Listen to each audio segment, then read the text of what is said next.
Hey everyone, today we're going to be taking a look at a new updated version of a pretty old Protech knife, the Duke, and this is the Duke 2.0. Now when I say old, I do mean old. It's been over 20 years since this model came out, and I really like it. It was a bit before my time, so I was not familiar with this one until this new 2.0 version, but I can say definitively here at the beginning, this is my new favorite EDC size auto from Protech, and it's really not close. So I want to go ahead and immediately bring in some comparisons. So like there's the Runt. You can probably hear a snappy difference here. Like the Runt hits, I will say it definitely feels like it hits a lot harder. The Duke 2 is still incredibly decisive. It doesn't matter how much you release that, it will always open up, and it is super snappy, incredibly reliable. But I will say it does feel like the Runt hits harder, but that's not always a good thing, I'll say. Like in our showroom, I can't tell you the number of times that a Runt has flown out of a customer's hands, because even though we warn them that it packs a punch, people really aren't ready for it, and I don't think it's nearly as drastic with the Duke 2 here. So I personally like that a lot more. I'm going to go ahead and show it here as a size comparison next to a few of the other, like what I would consider beginner Protech knives. If somebody's getting into Protech for the first time, they'll typically go towards like a Runt, a Malibu, or the Godson. So you can see where it fits in there. It's, again, in my opinion, that's kind of that perfect EDC size.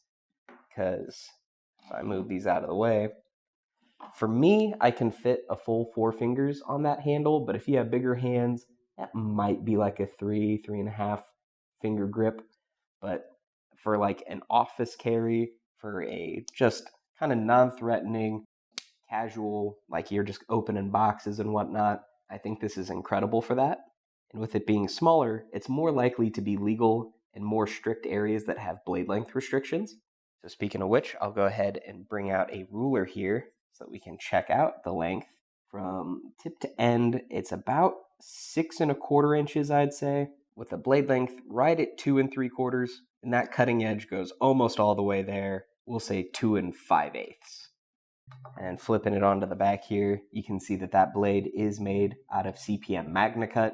That's been like kind of become the new gold standard for a EDC like stainless steel. It seems like everything's starting to be made out of MagnaCut these days, and for good reason. It gives you an excellent blend of properties. I'm going to go ahead and bring in a scale here so we can check out the weight. So let's see. Yeah, we're under 2.3 ounces. I think that's incredible.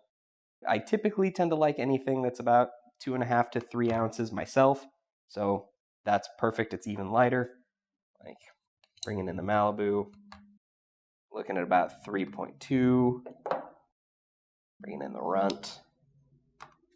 You can see that even though the Runt's a lot shorter, it's really not too much lighter. Then I want to go ahead and do some other size comparisons here. A very common auto that people are a really big fan of the size of is the Auto Immunity here from Benchmade. And you can see they are, man, like really close. You get a bit more handle and a bit more blade on the Duke, but definitely a lot more cutting edge.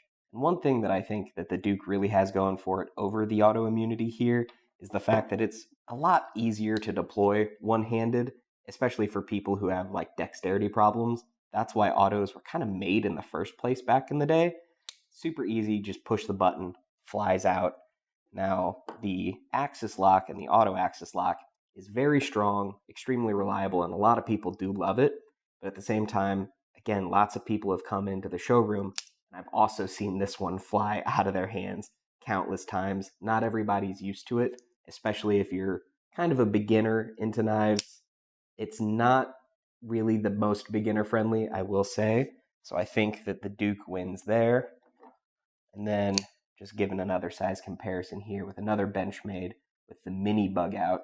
It's been definitely a fan favorite due to its small size and weight. And you can see that the Duke here is even smaller than it. So if you're looking for a lightweight EDC, and especially if you have like dexterity problems or you just want a super reliable one-hand opening knife, I genuinely can't recommend anything over the Duke 2 at the moment. It's kind of my new favorite knife that's come out. It's really unassuming. It's small. Some people might find it kind of basic looking, but that's what I really, really like about it.